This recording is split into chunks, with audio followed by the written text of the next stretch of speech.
گج کے بہو موبائل فون دیا گھنٹیاں بند کر کے بہو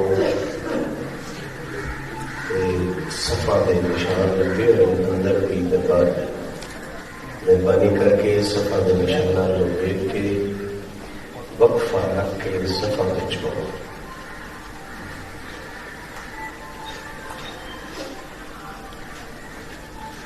الحمد للہ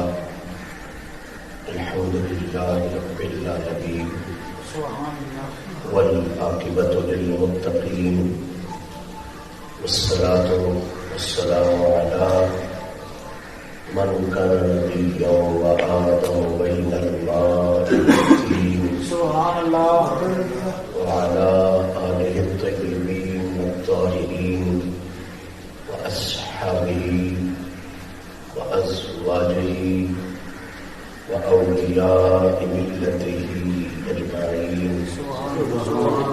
أما بعد قال الله تبارك وتعالى في الكلام المجيد والفرقان الحميد أعوذ بالله من الشيطان الرجيم بسم الله الرحمن الرحيم. لقد جاءكم رسول من أنفسكم عزيز عليه ما عنتم حريص عليكم بالمؤمنين رؤوف رحيم. صدق الله العلي العظيم وصدق رسوله النبي الكريم ونحن على ذلك لمن الشاهدين والشاكرين والحمد لله رب العالمين. إن الله وملائكته يصلون على النبي يا أيها الذين آمنوا صلوا عليه وسلموا تسليما.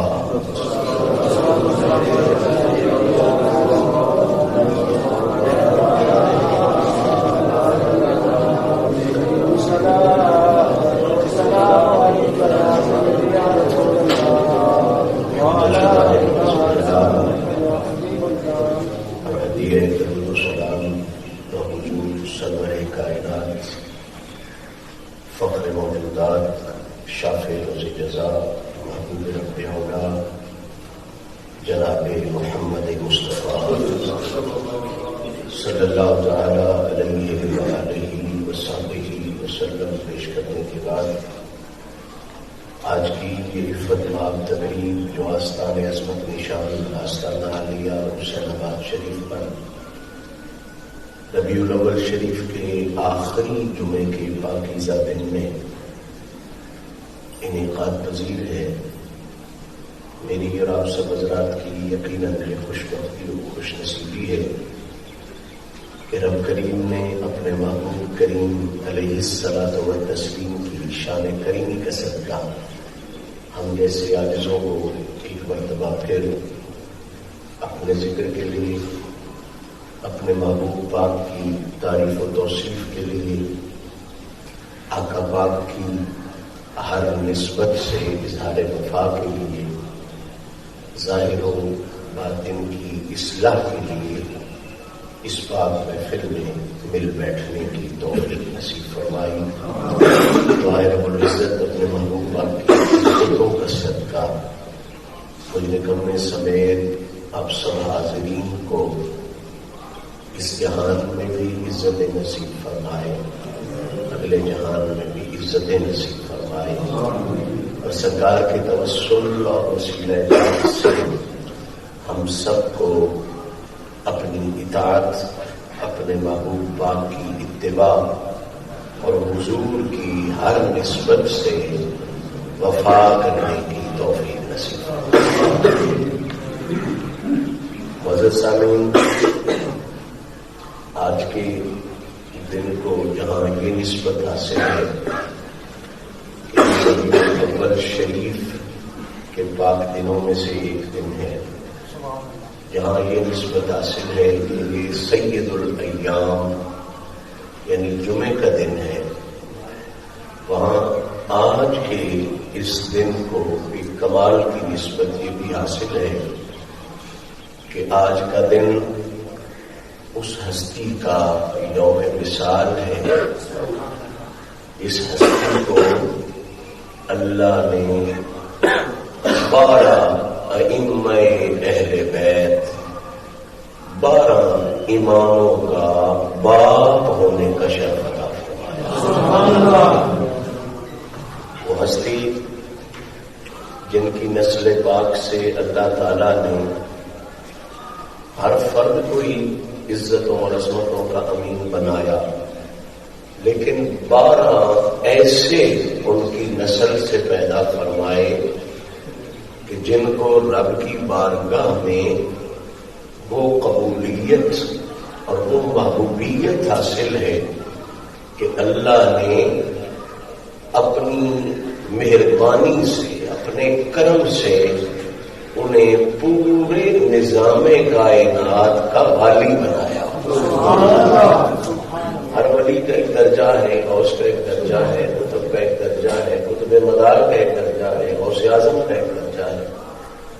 فقر کے یہ جو درجے ہیں، ولی، غوث، قطب، ابدال، غوث اعظم، ان میں سے سب سے بڑا درجہ امام کا ہے.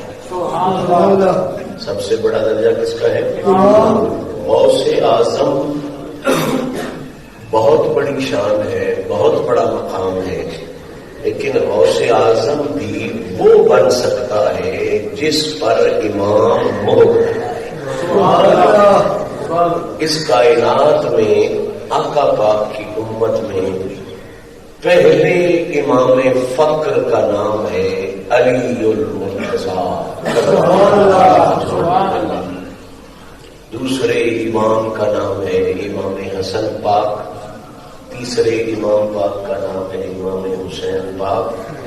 چوتھے امام پاک کا نام ہے امام زین العابدین پاک، امام محمد باقر پاک، امام جعفر صادق پاک، امام موسیٰ کاظم پاک، حتیٰ بھی جناب مہدی تک جنہوں نے قرب قیامت ظہور فرمانا ہے، یہ رتبہ امامت پر فائز ہے.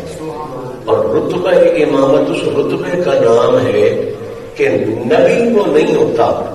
امام جو ہے وہ نبی نہیں ہوتا، لیکن نبی کے بعد اللہ کی بارگاہ میں جو مقبولیت کا سب سے بڑا درجہ ہوتا ہے اسے امام کہا جاتا ہے. آج کا دن 26 ربیع الاول یہ اس ہستی کا یوم وصال ہے جس کی نسل سے اللہ نے 12 امام پیدا فرمایا. 12 اماموں کا باپ، 12 اماموں کا باپ.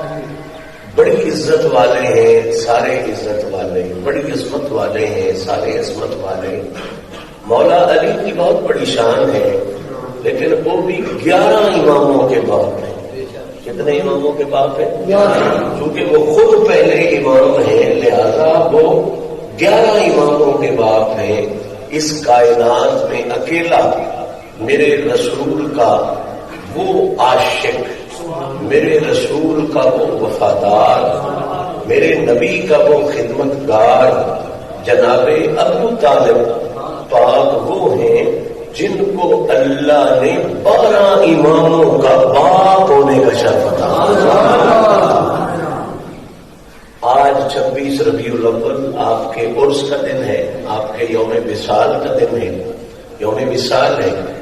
اس لیے آئیے آج کی اس محفل میں چند لمحے ان کی بارگاہ میں سلام عقیدت پیش کریں، ان کی بارگاہ میں اپنا ہدیہ نیاز پیش کریں، ان کی عزت و عظمت کا تذکرہ کریں کہ جن کے لیے میرے نبی کی محبت کا عالم یہ تھا کہ حضور جب بھی کوئی بڑی فتح فرماتے، کوئی حضور کے معجزے کا اظہار ہوتا، حضور کی کسی عزت کا اظہار ہوتا، تو حضور ایک ہی جملہ کہتے تھے، کاش آج میرا چچا ابو طالب زندہ ہوتا اور وہ دیکھتا آج اس کے بھتیجے کو اللہ نے کتنی عزت عطا فرمائی، کتنی بلندیاں عطا فرمائی ہیں.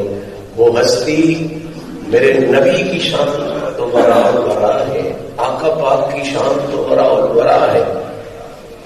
ولی کی شان یہ ہے کہ اسے کوئی خوف اور کوئی غم نہیں ہوتا. کیوں نہیں ہوتا؟ دکھ ان کو بھی آتے ہیں، تکلیفیں ان کو بھی آتی ہیں، لیکن ولا ہو یا ضرور غم نہیں ہوتا. کیوں؟ اس لیے کہ ولی کا دل جو ہے وہ غم کی طرف متوجہ نہیں ہوتا، وہ ہر وقت اللہ کی رحمت کی طرف متوجہ ہوتا. کیفیت تو دکھ غم خوشی ساری دل کی ہے. دل دکھی ہو باہر جتنی بھی خوشیاں ہو خوشی نہیں ہوتی. دل خوش ہو باہر کچھ بھی نہ ہو پھر بھی خوشی ہوتی ہے. تو ولی کو غم نہیں ہوتا اس لیے کہ اس کی دل کی توجہ جو ہے وہ ہر وقت اللہ کی رحمت کی طرف ہے. اسی لیے انہیں بلا ہو یا ظنون کہا جاتا ہے.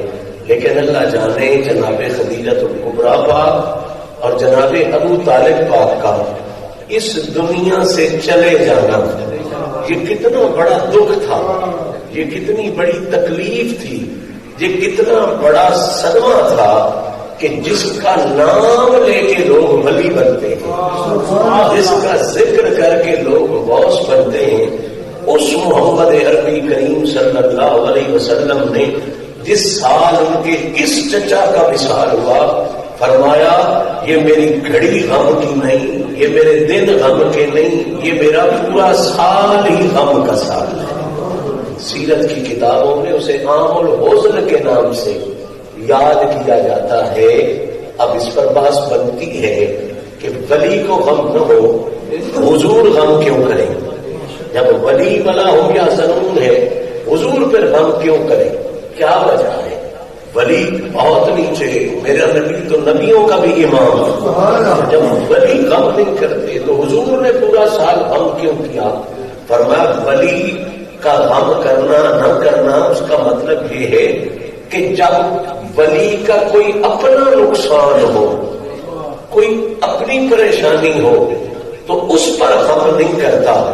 ہاں اگر کوئی دین پہ مسئلہ بن جائے، اگر کوئی شریعت پہ مسئلہ بن جائے تو پھر ولی غم کیا کرتا ہے.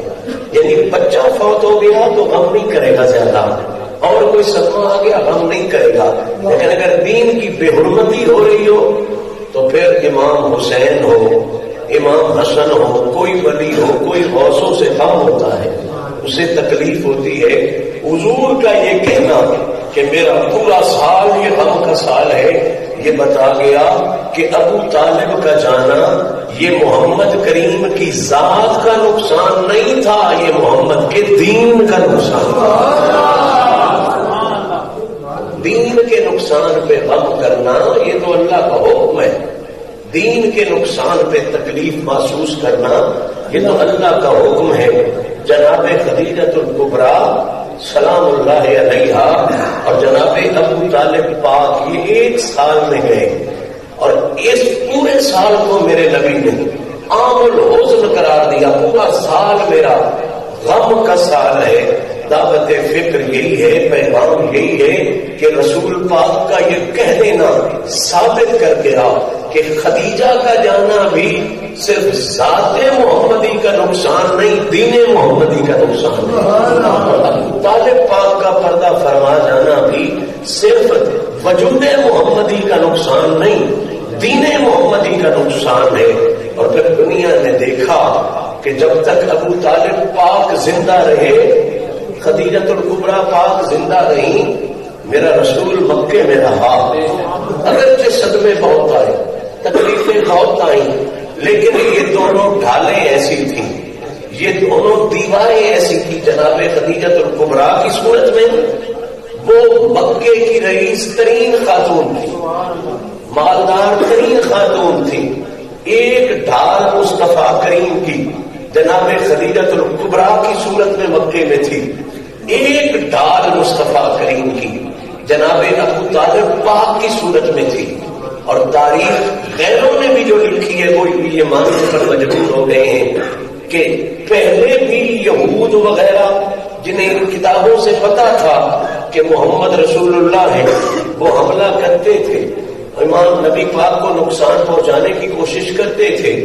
ابو طالب پاک اس وقت بھی میرے نبی کی ڈھال بن کے حفاظت کرتے تھے، اور جب حضور نے اعلان نبوت کر دیا 40 سال کی بے مثال عمر میں، پھر تو ظلم کی آندیاں چل گئی، پھر تو انتہا ہو گئی، مکے والوں نے ظلم کی حد کر دی، لیکن ایک آواز تو ہمیشہ للکارتی رہی اور رسول اللہ کا دفاع کرتی رہی، حضور کی حفاظت کرتی رہی، وہ آواز جناب ابو طالب پاک کی آواز تھی۔ جب کوئی کافر بھونکتا تھا ہم محمد کو ایسا کریں گے، یوں کر دیں گے، وہ جو گرجدار آواز مقابلے میں گرجتی تھی وہ کسی اور کی آواز نہیں تھی، وہ علی کے بابا جناب ابو طالب پاک کی آواز۔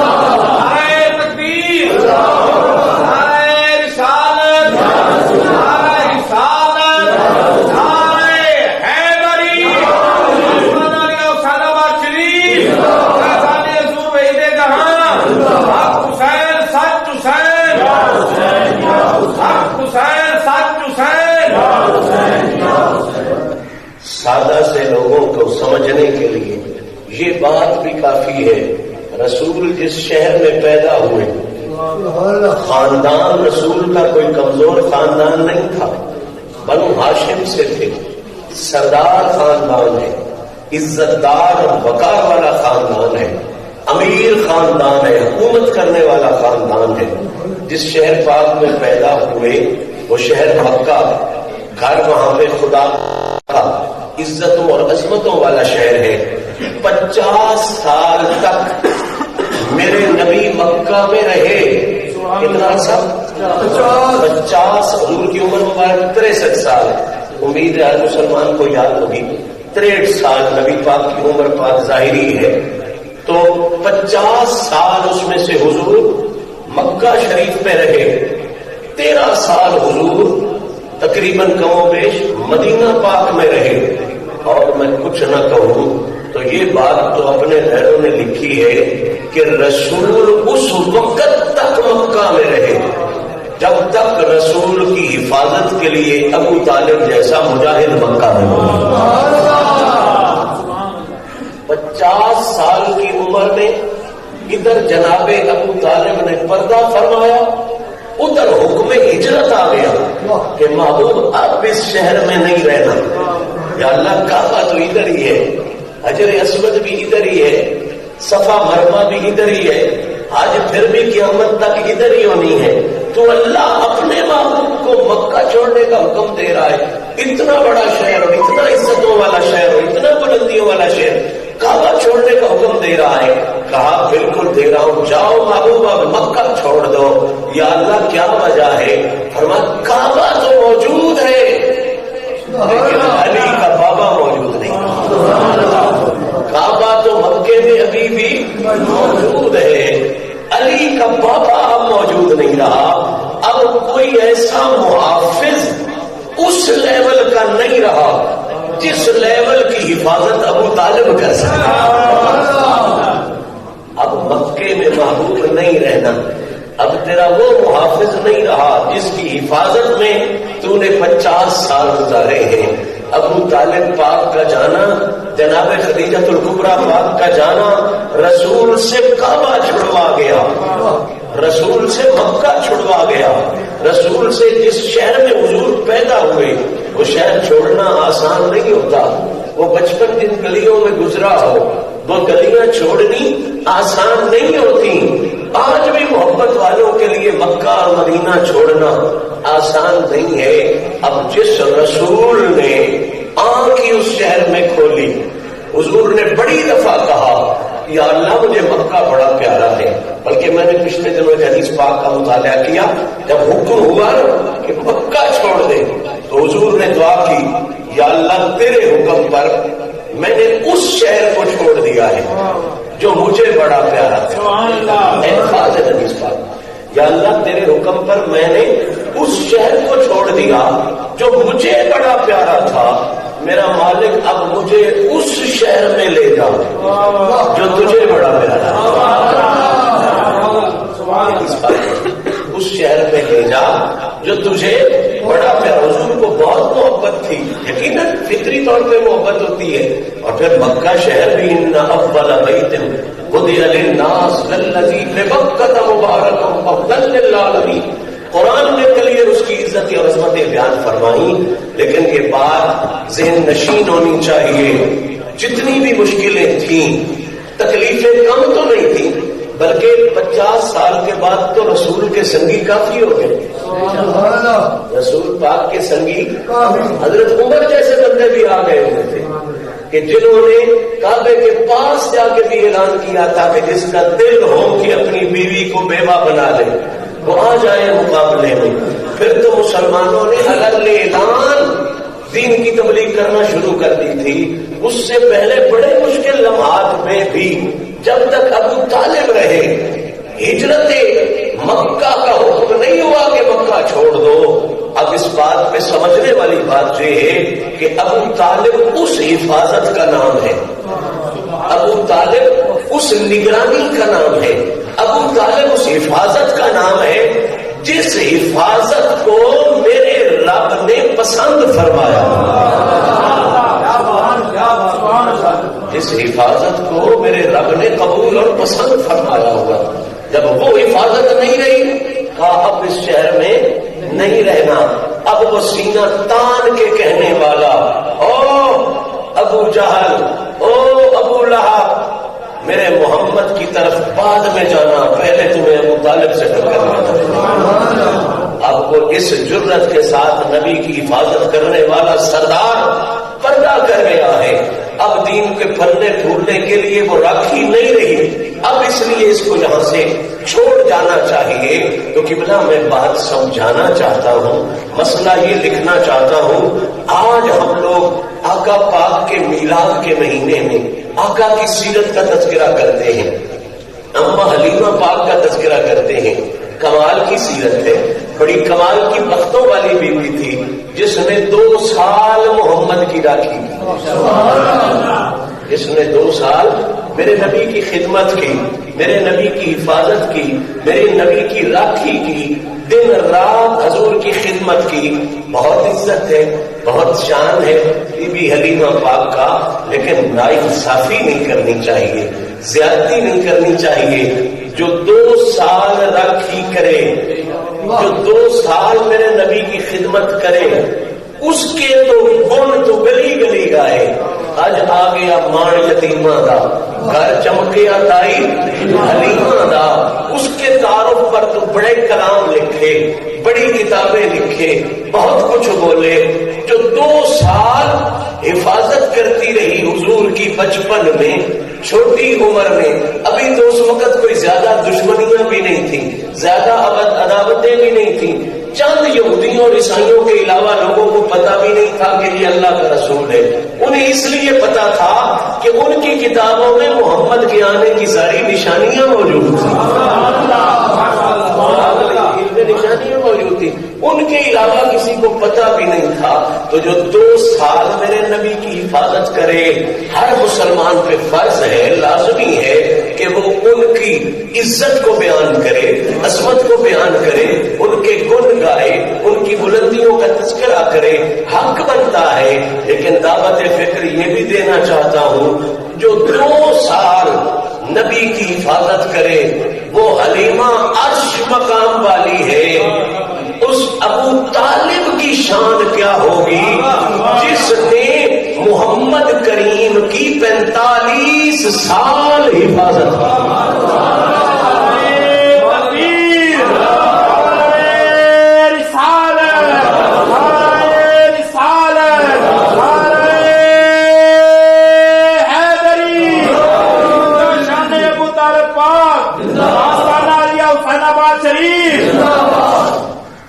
آج ایک اہم مسئلہ آپ کے ساتھ شیئر کر دینا چاہتا ہوں.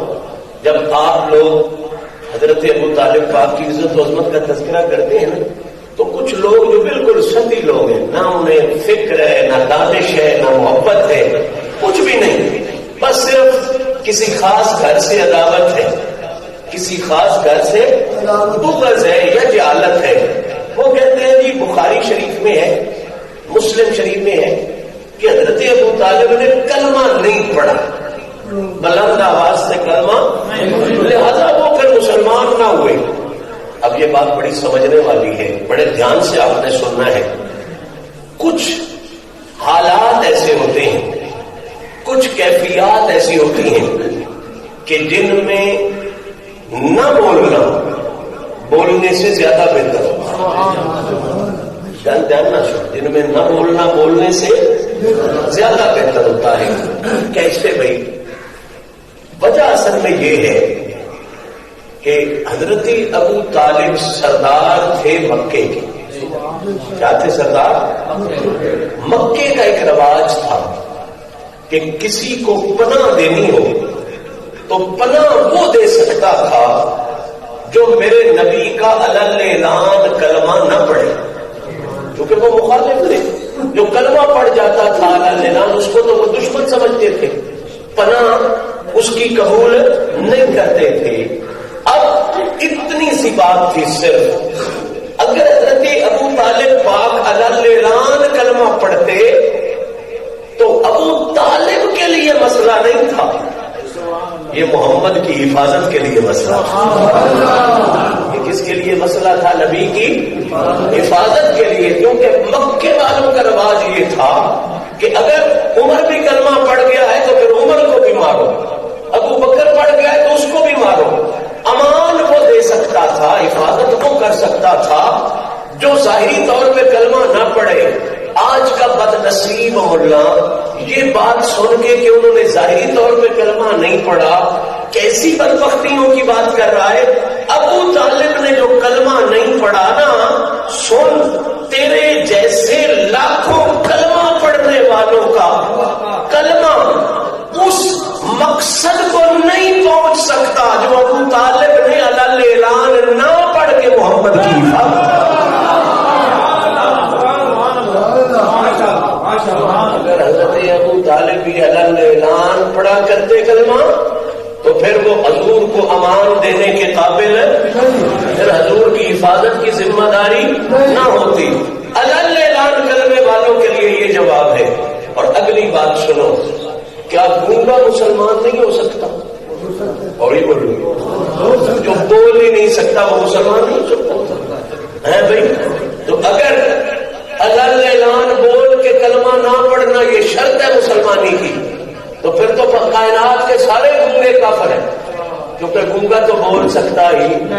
جب وہ بول نہیں سکتا تو کلمہ بھی نہیں پڑھے گا. پھر کیا کرو گے؟ پھر کیا کرو گے؟ گونگے کے لیے کیا کرو گے؟ وہ تو پڑھ نہیں سکتا لا الہ الا اللہ محمد رسول اللہ. تو سادہ سا جواب یہ بھائی کو بول جو نہیں سکتا، اس کی جسمانی مجبوری ہے. اس کی کیا ہے؟ تو وہ نہیں بول سکتا، اس کی جسمانی مجبوری ہے. ابو طالب نے علی اعلان اس لیے نہیں پڑھا، اس کی جسمانی نہیں، اس کی روحانی مجبوری ہے. اگلی بات سمجھو، گونگے کے لیے کیا حکم کیا ہے؟ اب اس نے کلمہ نہیں پڑھا، آپ اس کو مسلمان کہنا چاہتے ہو تو کیسے کہو گے؟ کہیں گے جناب کلمہ اس نے زبانی نہیں پڑھا، اس کی زبان نہیں تھی، لیکن اس کے عملوں سے ظاہر ہوتا ہے. کی لگتا ہے عملہ تو ظاہر ہوتا ہے کہ وہ مسلمان ہے. وہ بول کے تو آخ نہیں سکتا، ظاہری گل دیکھو زبان ہی نہیں، ان پڑھ ہوئے تو لکھ بھی نہیں سکتا، چونکہ وہ دیکھو پڑھائی کوئی نہیں. اور کی طریقہ ہے اب گونگے کے عمل دیکھے جائیں گے کہ اگر تو یہ کسی بت کو پوچھتا ہے تو پھر یہ مسلمان ہندو ہے. اگر کسی صنم کو پوچھتا ہے تو پھر یہ مسلمان نہیں ہے. توحید کا منکر ہے تو بھی مسلمان نہیں ہے. پہلی بات. دوسری بات، اگر محمد سے بغض رکھتا ہے تو بھی مسلمان نہیں ہے. ہو سکتا ہے توحید پر اس کا یقین ہو، جس طرح کہ کچھ یہودیوں کا تھا، کچھ عیسائیوں کا تھا، لیکن حضور کا کلمہ نہیں پڑھتے تھے، حضور سے وفا نہیں کرتے تھے. تو پھر مسلمانی کے لیے دو عمل بنیادی طور پہ دیکھے جائیں گے. توحید کے لیے دیکھا جائے گا کہ بتوں کو پوچھتا ہے یا نہیں پوچھتا. جو بتوں کو نہیں پوچھتا وہ اللہ کی عبادت کرنے والا ہے، نمبر 1. نمبر 2، دوسرے نمبر پر جو محمد کا دشمن ہے یا محمد سے وفا نہیں کرتا، وہ توحید والا بھی ہو تو مسلمان محمد رسول اللہ کلمے کا دوسرا حصہ ہے. اب گونگا کلمہ نہ پڑھے تو اس کے لیے دو چیزیں دیکھی جاتی ہیں. کیا؟ کہ بتوں کی پوجا تو نہیں کرتا، نبی پاک کے نام پہ اس کے چہرے پر کوئی بغض یا انات تو نہیں آتا، حضور کے نام پہ سڑتا جلتا تو نہیں ہے، حضور سے بغض تو نہیں رکھتا۔ جو گونگا یہ دو کام کرتا ہو کہ بتوں کو بھی نہ پوچھتا ہو اور حضور کے ذکر پر بھی مسکراتا ہو، حضور کی تعریف پر بھی راضی ہوتا ہو، حضور کے نام پہ سڑتا نہ ہو، کائنات کا ہر مسلمان کہتا ہے وہ مسلمان ہے، وہ مسلمان ہے، اور میں ڈھیر بھی پٹا میں کلموں کو نہیں سپڑیا تھا، نہیں جی مسلمان ہے بھائی، نہیں ہو سکتا لا الہ الا اللہ، وہ بھی زبان سے نکل دے نہیں، گونگا بیچارہ لا الہ الا اللہ نہیں کہہ سکا، محمد رسول اللہ نہیں کہہ سکا۔ ذرا دو عمل دیکھیں، ایک دیکھیں کہ بتوں کو پوچھتا ہے یا نہیں پوچھتا، اگر پوچھتا ہے تو کافر ہے، نہیں پوچھتا تو مسلمان ہے۔ دوسری بات، محمد سے بغض رکھتا ہے تو کافر ہے، محمد کا وفادار ہے تو بس یہ ترکڑی لے لے۔ اور ذمہ داری کے ساتھ کہتا ہوں، ابو طالب نے جو اعلان کلمہ نہیں پڑھا اس کی وجہ میں نے پہلے بتا دی، اب اگر اس کے بعد ڈھونڈنا ہو کہ مسلمان ہے یا نہیں تو گونگے کے لیے دو چیزیں ہی ڈھونڈتے ہو نا، پہلے کہ وہ بتوں کو پوچھتا تھا یا نہیں، دوسرا محمد کا وفادار تھا یا نہیں۔ کائنات کے ہر اس ملا کو بھی چیلنج ہے جو بڑے بڑے فتوے لگاتا ہے جناب ابو طالب پاک کی ذات پر، نبی پاک کے اس چچا کا ایک دن بھی کسی بت کو پوجنا، ایک لمحہ بھی کسی بت کو پوجنا دکھا دو، جو مرضی ہے لگتے پھرو، اپنے تو اپنے، غیروں نے بھی لکھا 35 سال نبی کی ولادت سے پہلے، حضرت ابو طالب کی عمر تھی 35 سال پہلے، 35 سال نبی کی ولادت سے پہلے اور 45 سال محمد کی ولادت کے بعد ایک لمحہ بھی ایسا نہیں گزرا جس میں ابو طالب نے کسی بت کے آگے سنا۔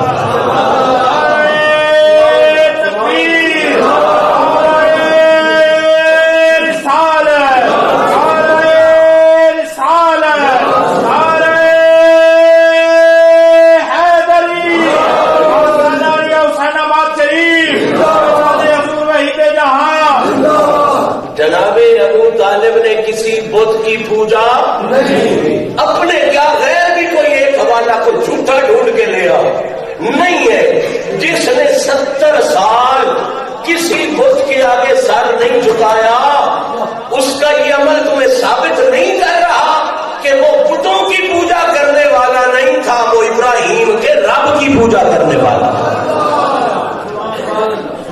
دوسری شرط کیا تھی کہ نبی پاک سے وفا، حضور سے پیار، دو ہی چیزیں نا کلمے میں، ایک توحید سے وفا ہے، ایک رسالت سے وفا ہے۔ توحید کی وفا میں نے بتائی کہ 70 سال میں ایک دن بھی کسی بت کے آگے علی کا باپ نہیں، علی کا بابا نہیں جھکا، اور پہلی بات رسالت کی، تو اس کے لیے تو میں شاید لفظ بھی نہ ڈھونڈ سکوں، محمد کی وفا کا جو سلسلہ ہے اس سلسلے کے پہلے بانی کا نام ابو طالب، محمد سے پیار کا جو راستہ ہے اس راستے پہ پہلے چلنے والے کا نام ابو طالب ہے۔ یہ وہی ابو طالب پاک تھے جنہیں جب خطرہ محسوس ہوتا تھا کہ آج میرے محمد پر کوئی یہودیوں یا عیسائیوں کی طرف سے حملہ نہ کر دے تو بستر بچھواتے تھے، اپنا بستر رسول کے ساتھ رکھتے تھے، اور جب زیادہ خطرہ ہوتا کہ شاید آج تو بالکل ہی کوئی ایسا مسئلہ بننے والا ہے، اس دن رسول کے بستر پر اپنے بیٹے کو سلاتے تھے، علی کو سلاتے تھے، جعفر کو سلاتے تھے، عقیل کو سلاتے تھے، رسول کو اپنے بستر پر اپنے ساتھ سلاتے تھے کہ اگر کوئی ظالم حملہ کرے تو ابو طالب کا بیٹا مارا جائے تو مارا جائے، عبداللہ کا بیٹا محمد ہمیشہ کے لیے